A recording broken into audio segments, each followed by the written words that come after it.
Hey everyone, welcome to the Authentic Work Show. Hope you like the name. That's our live stream and podcast all about building online businesses. Each week, I'll be interviewing independent business owners, creators, side hustlers, and talking about cool tools out there that help you profit from your passion. For the first few weeks, I'll be catching up with the amazing set of speakers and partners we have on tap for our Rethink Summit, which is happening this August 4th through 6th. It'll be 3 days of inspiration, masterclasses, and workshops designed for anyone interested in getting that side hustle going or building that online business. If you haven't already, please make sure that you've gotten your free ticket by going to rethink2020summit.com or click the link in the description of this video or podcast episode. As ever, we're new to this format, so we'd love your questions and your feedback. What do you want to see next? What do you like? What don't you like? We want to know. So today, I'd love to welcome Sam Eitzen, the co-founder and CEO of Snapbar, a company that uses photo and video experiences to help planners, producers, and marketers create better engagement at events. He also co-founded Keep Your City Smiling, a care package company that supports small businesses struggling as a result of the global health crisis. Before Snapbar, Sam was the marketing director and COO at Rhino, a Kickstarter-funded camera gear startup. He oversaw Rhino's explosion onto the global scene with their products having been purchased by the likes of Apple, NBC, Universal, GoPro, BBC, Tesla, and more. He also is a kind of veteran of events and has had a hand in creating some of the big ones. I'm really excited to hear about that. But Sam, thanks so much for joining me and welcome. Yeah, thank you so much, Rob. It's great to be here. Thanks. Yeah. So I'd love to hear about how you started. Like, how did you get going, and what was the genesis for Snapbar in the first place? It was a complete accident, to be completely honest. We were asked. So when I say we, I'm a co-founder of Snapbar. My brother is my co-founder. So we were both in a wedding of a friend of ours. My brother is a professionally trained photographer. And the groom asked my brother at one point in time, hey, you have all this camera gear. I came across this blog thing that showcases how you would set it up to create like a photo booth. Can you do this at our wedding? And he did. He got all the gear needed, right? Because a photo booth is essentially a box that hides like a camera and a computer and a screen so you can see yourself.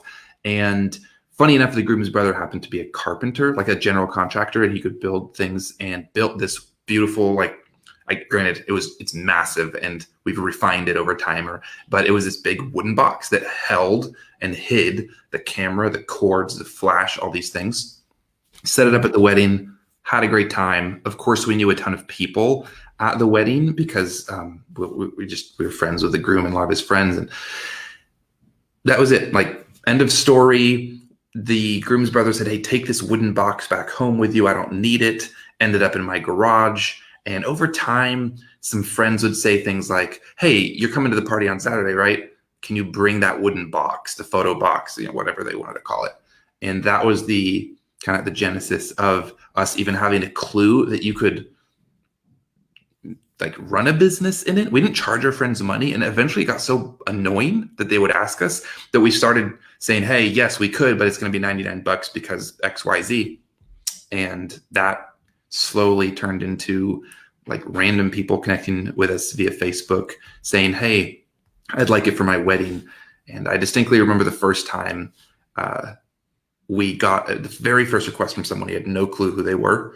And they said, okay, I'd like you guys at my wedding. It's in 6 months. We'd never done an event more than like a month out. What's your name? Send over a contract. Didn't have a contract. So like downloaded a template online.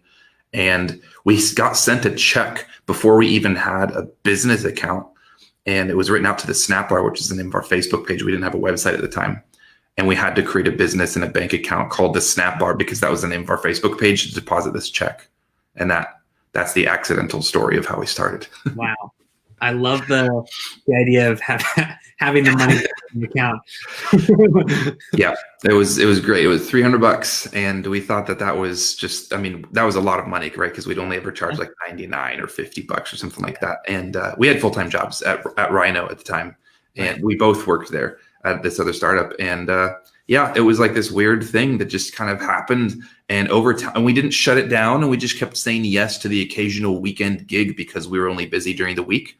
And that morphed over 2 to 3 years into a busier and busier weekend schedule, which eventually almost burned us out. And that's when we had to make this decision between Rhino and kind of our baby, the Snap Bar. Yeah. So on that, when you're having this kind of side business, it starts off as kind of this fun thing, and it takes up more and more of your time, and then there comes a point at which you just have to take that leap, and in retrospect, maybe it feels like it was always going to happen, but I imagine that during that time, it's quite a stressful process. Like, are you trusting? Right. Is it about trusting yourself? Is it about making sure that the business is going to be there? So was there anything that you all were thinking, that you and your brother were thinking during that time, that you reflect back on and are pleased that you were thinking that way, or what caused you to actually jump rather than, aside from the fact that things were just getting busy? Because that's I mean, part of it was self-preservation, just the risk of burnout. When side hustles start creeping into other areas of your life and they become less and less side hustles and more kind of all-encompassing hustles, if you want to think of it that way, you have to be careful. At the time, I still am married, but I was married at that time as well with my first child as well. So working full-time during the week, getting home, planning things on Friday, going to a wedding on Saturday, going to another party on Sunday, going back to work on Monday. That was sustainable for a while. Loved the extra income. But out of self-preservation and burnout, that was kind of like the first inclination that we thought, we can't keep doing this forever. Like, yes, it's great to have this side money, but this isn't sustainable. And what about all the time that we're spending focusing on this when we could maybe focus on Rhino or, the next skill that we wanted to learn? So there was that tension between just what do we want to be spending our time on? Is this sustainable long-term? And then the other piece was just like passion. We had never truly decided, as I kind of mentioned, to get into the photo booth game or events for that matter. And so that was another competing thing. We loved camera gear. We loved the industry that we were in with Rhino. Events were this really weird thing that we knew nothing about, especially because we started mostly doing weddings. Yeah. So, yeah. And also Rhino wasn't like some well-established, safe company in and of itself, right? This was probably one very, very fast-paced startup environment that had its own stresses and its own uncertainties. And then you were adding to that with a whole other set of uncertainties. That's a great insight. Yeah, exactly. Rhino was really early stage. I think I was employee number 2. My brother was employee number 3 or 4. And we were there from just after the first Kickstarter funded essentially the business, and it blew up, at least in early Kickstarter days. To I think 1.5 million around that stage, and that was in a 2.5 year time frame. So for a camera gear, like a hardware startup, that was pretty fast growth. We learned a ton with the CEO there. So that was an incredible time. But it's startup environment, so still pretty stressful, pretty fast paced, pretty uncertain. And when you decided to take that leap, you're like, right, we're going in on this. Was there a point at which, like, what was your first struggle, or was there a point at which you were questioning yourself, like, maybe this wasn't the right call? The decision had all kinds of fear and uncertainty wrapped up in it. As soon as we made it, things actually kicked into pretty high gear, and it maybe for the first month that there was this kind of trepidation. We took pay cuts, right? So that was another thing. Starting with my brother, who's my co-founder. Instead of the business needing to generate enough revenue for one individual, it needed to generate enough for 2 because we quit at the same time. And so we took a pay cut, and it was like enough to live, but not that much more. And if we had a bad month, it'd be really bad. but we basically never had a bad month from when we went full time. We had waited and waited and waited, and there seemed to be enough momentum. And I remember that year. So 2015 was the year that we went full time, even though Snapbar was started officially in December of 2012. The summer of 2015 was when we finally were able to focus on this. So it was a long time balancing these two things, and it kind of just took off. Mm-hmm. Yeah. So we were lucky, I guess. Like we never had, maybe we waited long enough for that to be the case, and we knew that there was like enough opportunity. We also knew that the second half of every year, the events industry, or at least for us, was way better, usually 2 times as good as the first half of the year. With just the mix of holiday parties, weddings during the summer, things like that. And so it was a great time for us to make that transition, and we never looked back. Awesome. It's great. So and it's been a bootstrap business. Yeah. Yes. Right. So from the beginning, no loans, no nothing. We basically just were able to kind of, as I indicated, that very first check, which was the business got started. We never had to put in essentially any more than that. We started using the camera gear that my brother already had, and when we would, or over those 3.5 years or 3 years when we were doing both, we did make money. And so it was extra spending money for us, but we absolutely saved a bunch of it and just put it back into the business account, and we're able to buy equipment like that as needed. So that a lot of people, when they're thinking about starting their own business, and they're thinking about it from a beyond just a side project type element, they sometimes get obsessive. Oh, okay, this needs to be a big thing. I need to make sure that I have income guaranteed. I should go and create a business plan. I should take it to the bank. I should get a big loan, or I should try and find an investor. But if you are then thinking about it in a bootstrap way, that brings with it different types of constraints, but different types of opportunities and different types of approaches. So looking back, what did you like about the fact that you chose to kind of keep it bootstrapped?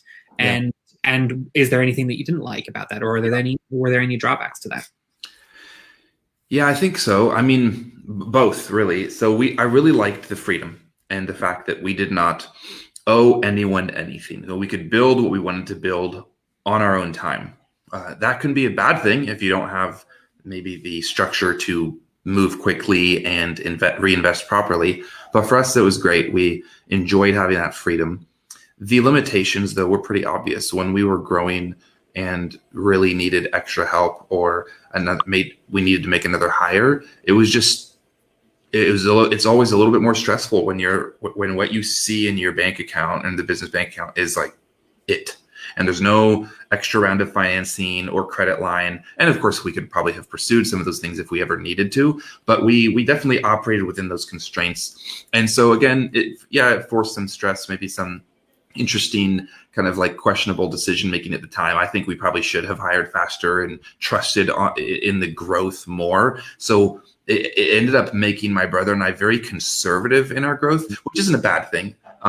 But looking back, I think there were opportunities that we could have taken or kind of ran to faster if we had been a little bit more bold in some of our approaches. But that being said, I love the financial constraints really of being a bootstrapped business. It does force you to be creative. It does force you to hire people who maybe aren't the very, very most experienced kind of highest level people, but are just underneath, or maybe they're just completely flying under the radar. And as a bootstrap business, you're able to go look for people who are excellent. It's just that they don't have 10 years of experience in whatever field. And we've built our team like that. I'm like that. I'm not great in any one thing. Dropped out of college, right? So I knew that and I applied for cool marketing jobs at REI and other companies, and of course never got a chance to interview even because I didn't have the experience. I think I would have done great. And so that side of it also helped us to, I think, invest in people who we felt could absolutely do the job well. They just needed to be trusted with the responsibility to do it. Absolutely. That's great insight. So Snapbar, soundbar, that would be interesting. But funny enough, we thought about it. We thought we'd start a DJ business. We were thinking soundbar or tune bar. Yeah. But so Snapbar sounds like a product and a business that definitely relies on physical proximity. And so I imagine that you've had some interesting, the last few months have been really interesting. So how has COVID affected your business, and maybe talk through how you've approached it as a maybe whether it's an existential threat or just a threat to the bottom line, especially seeing as your bootstrap business. Yeah, so we were 100% reliant on in-person. When we started, our bread and butter were weddings and parties. Over time, in 2019, 85% of our revenue came from corporate. And it wasn't just like corporate holiday parties. We morphed into a business that was very much a tool used for experiential marketers. And of course, a lot of fun as well. But there was always an added layer for just the fun. So most people understand this, but at a wedding, it's mostly just the photos, the keepsakes, the memories. When you translate that over to conferences and music festivals and marketing activations, it's often about surveying people, getting leads, creating user-generated content to post to social media. There's always this like other reason to have a photo experience or video experience of some sort. We even started calling our company a photo experience company versus just a photo booth company, because some of the stuff we ended up doing was just totally outside the realm of like the box. And 100% reliant on in-person events. 2019 was a fantastic year. We started 2020 off very strong. We got the first inclination that things might be challenging when I heard that Mobile World Congress was canceled sometime in February in Barcelona. We didn't have any activations there, but I think that we'd maybe been asked to, or we knew other people that were in our industry.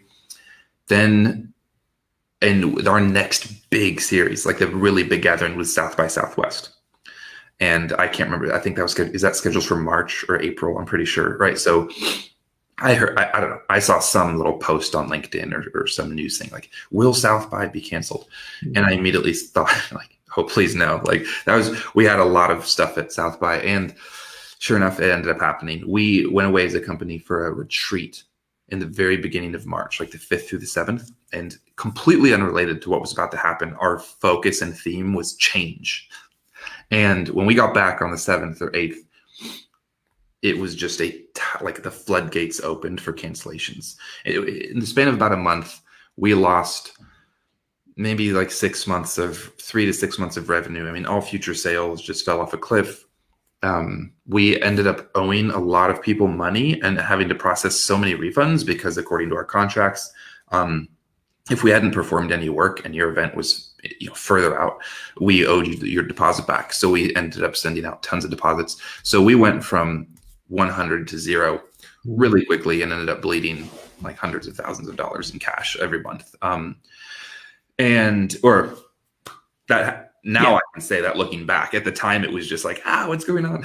Yeah. So I had very little hope in live events coming back really soon. I mean, I thought, 2 to 3 months. At the time, I genuinely thought by the summer, we should be back on track. So we have enough in the bank to like survive these 3 months. We should try to pivot, do something temporary. So we set up this idea. At first, it was just a project called Keep Your City Smiling.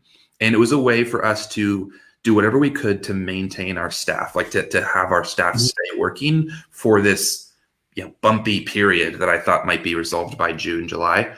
And we pivoted to be like a care package company or gift box company. We had a great team. We had creative, customer service. We had a shipping team, a warehouse, printers that used to wrap and brand selfie stands. We could now use to wrap boxes just with a different type of material.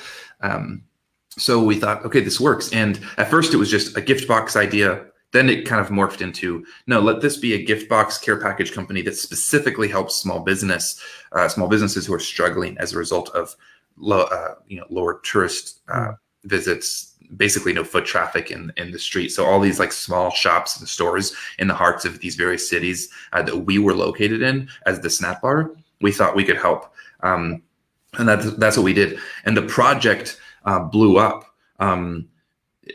way faster and into a much bigger thing than we ever thought. And to date, it's the only thing that's keeping us in business. basically. We have now a new product that is a virtual photo booth, but that was in development for a while.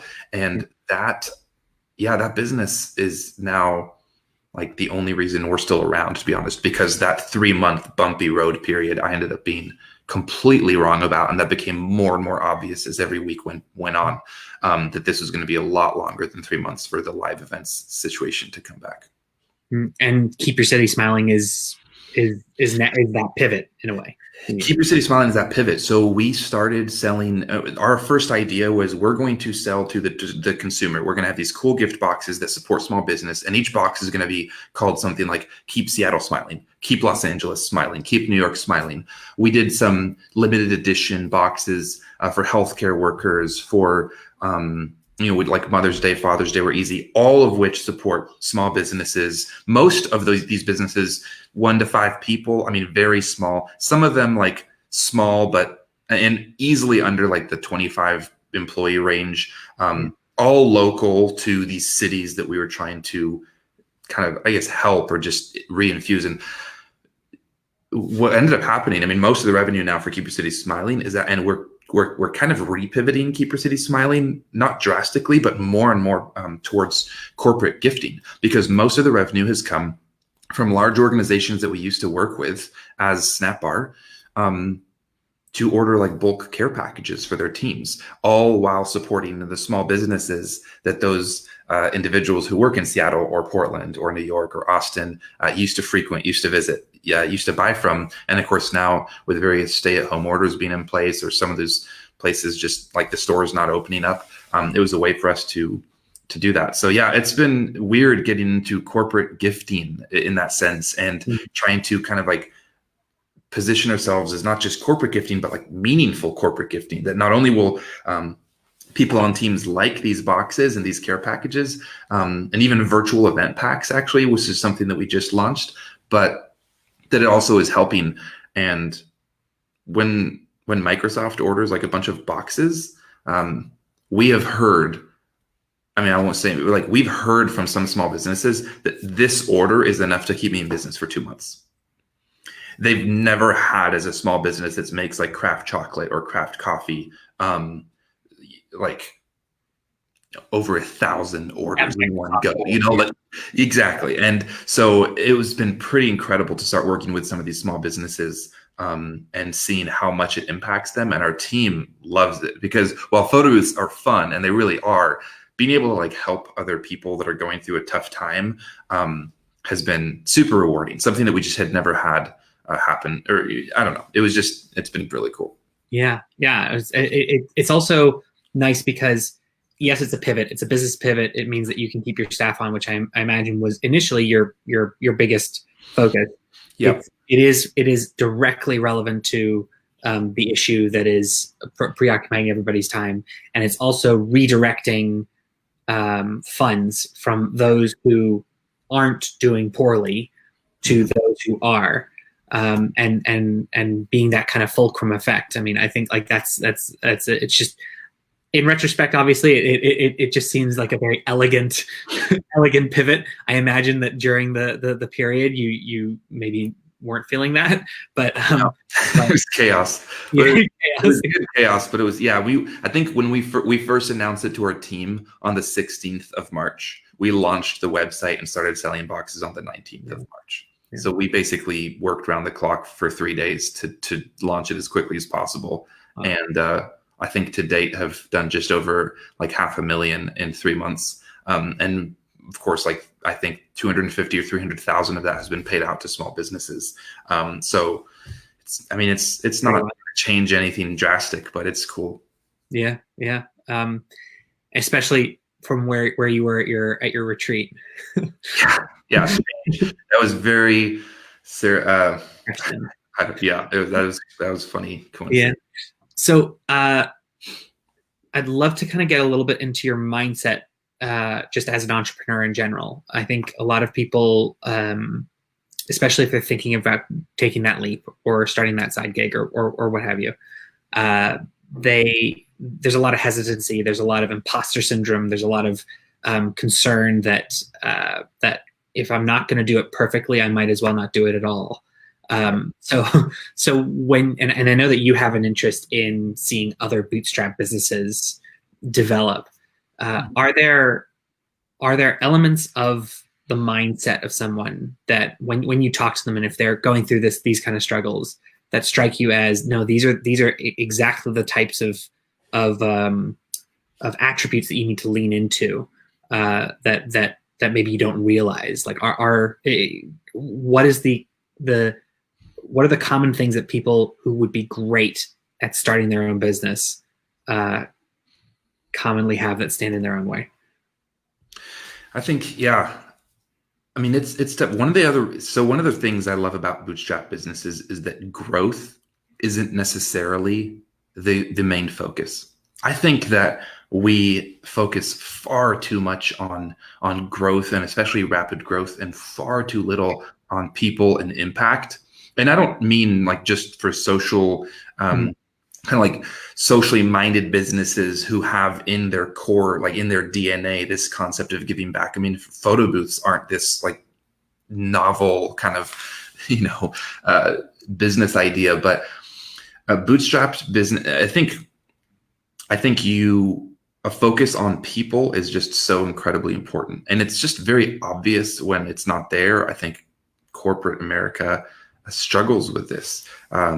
And I think that we have an opportunity to impact that as entrepreneurs, because people are people. They're not just numbers. They're not just, like, I've talked to friends who work for large organizations that I will not mention, and they say things like, I feel like I'm just a number, right? Or like a data point. And I just hate that idea personally. I love work. I think work can be fulfilling and fun and can bring people together. I love creating things with a team, not just by myself. And I love to grow quickly, but I love to actually like enjoy my work more than grow quickly. When you're starting out, and if you're bootstrapped, these are some things that are afforded to you that maybe aren't for other people. Because the minute that you take VC money, and it depends, of course, from who you take it, sometimes that changes. You have to grow at a certain rate. I have had friends whose businesses have been taken away from them and or ordered in one sense via, not a takeover, but like say, you've got to sell because this is not bringing me a fast enough return. They had great businesses. They just weren't making enough money soon enough for the people that had invested in them. And so, I don't know if that answers your question perfectly, but that's for sure my mindset, and of course, like the idea of people over profit is popular. I'm not against profit. I just really think that we need to emphasize people a lot, because you can't have profit without people.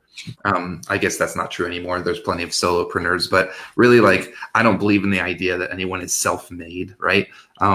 We've all had people pour into us. Every author and book we've read and conference we've been to has somehow shaped our thinking and our mindset.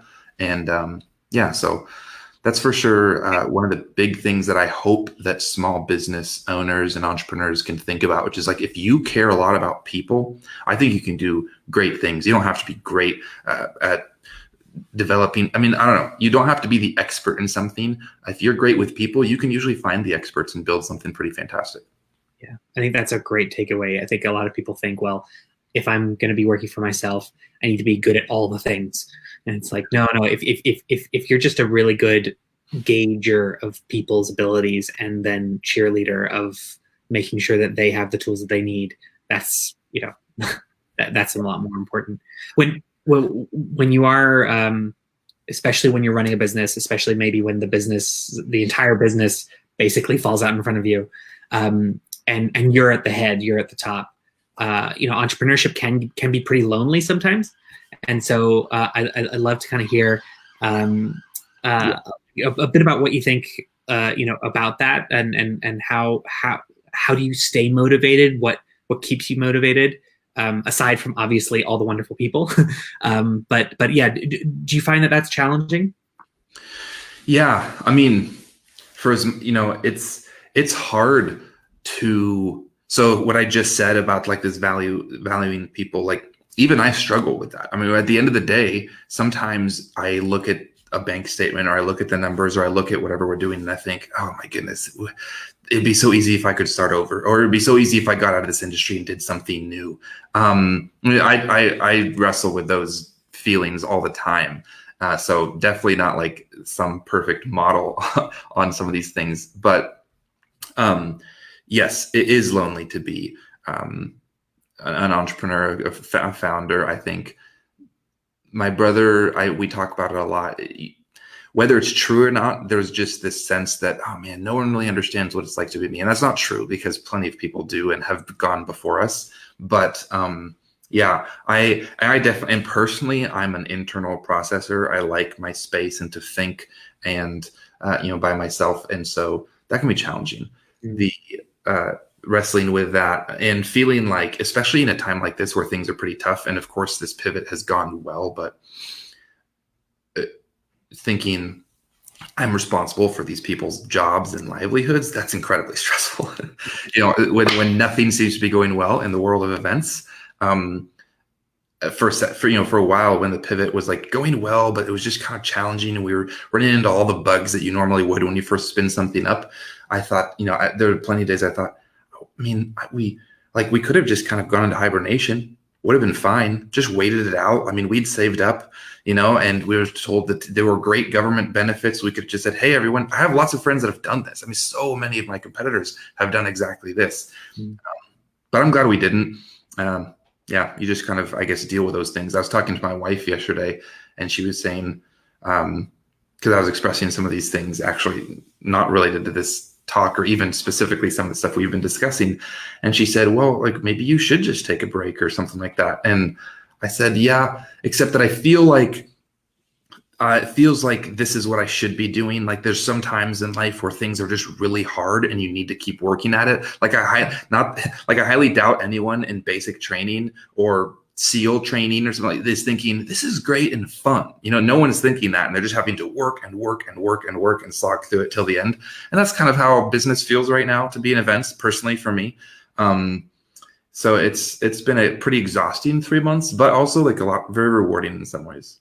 Yeah, there are different types of exhausting, right? There's exhaustion because of depletion of energy, and there's exhaustion because you're racing to make a reality of something that's in your head, and that kind of loneliness and that maybe that pressure for creating the livelihood for your team and all that kind of stuff is yes, it's stressful, but it's also empowering, and it can be quite rewarding, I imagine. Yeah. It is. I love what I do. So it like the hard stuff is just part of what you do. Yeah, exactly.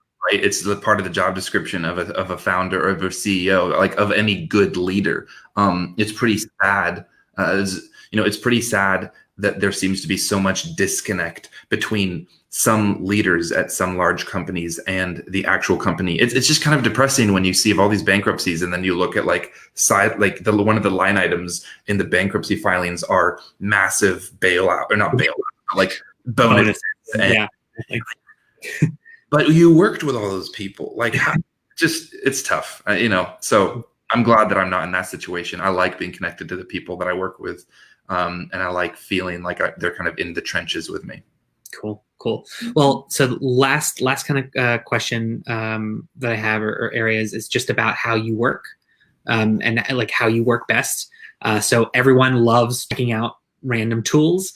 So are there any other tools that you use every day that you kind of can't live without, or processes that you find are really really fit with the way that you work that you kind of wish more people would know about?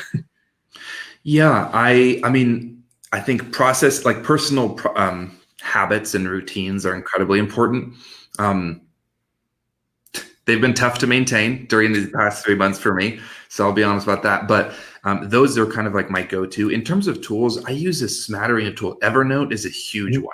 I just actually upgraded to their free version is incredible. I use it so much that I got their premium version recently, which doesn't do anything crazy for me, but I just realized I'm going to be using this tool for a long time. This is my brain on paper for that, and I have tons of different notebooks that I save all of my notes to. That is something that I've been using more and more, is just writing things down that are in my head, so that they're not lost. Learning and stresses. So some of the writing is very personal. Some of it's completely related to business. We use, I mean, some of the tools that we really find incredibly helpful at the Snap Bar and now for Keep Your City Smiling are Airtable. Mhm. I mean, it's like Google Sheets on steroids. It seems weird to say that, but when you can control and see your own data and manipulate it and kind of like really like dig into the weeds and figure out how many people are booking this thing and what's the average, that is incredibly interesting. And I'm not good at numbers, like numbers generally, was horrible at math, not a finance guy. But Airtable is easy enough for someone like me to use, and it gives me as a founder or CEO a ton of confidence in saying, okay, this is like as close to a data decision that someone like me can make who doesn't seem to be data driven. In terms of, I mean, I love Blinkist and Audible, pretty common things, but just for learning, Blinkist is, I don't know, it's like these 15-minute books. Those would be my go-to. Nothing crazy different. No, that's the whole point, right? I think keeping it simple and figuring out what works, and then not beating yourself up if you have to change. Like I'm terrible at handwriting, and I've just been dealing with a notebook for a while, and it's as you say, it always changes, and especially the past few months. Well, thanks. Thank you so much, Sam, for taking the time to speak. Absolutely. And personally, I'm really looking forward to your talk next month. If you're watching or listening, you can find out more about SnapBar at thesnapbar.com and Keep Your City Smiling at keepyourcitysmiling.com. If you'd like to hear more about what Sam has to say on this and all sorts of other things, just make sure that you're signed up for free on to Rethink the summit on rethink2020summit.com. We have over 28 amazing speakers providing inspiration and expertise. We also have partners like Teachable, Canva, and ConvertKit who are providing training and goodies, and a whole community of builders like you who have taken that step or just about to take that step and starting building their online businesses. So for that, just have a fantastic week, everyone. And wherever you are in the world, I hope that you're all staying safe. Thank you again. And see you next time. Goodbye.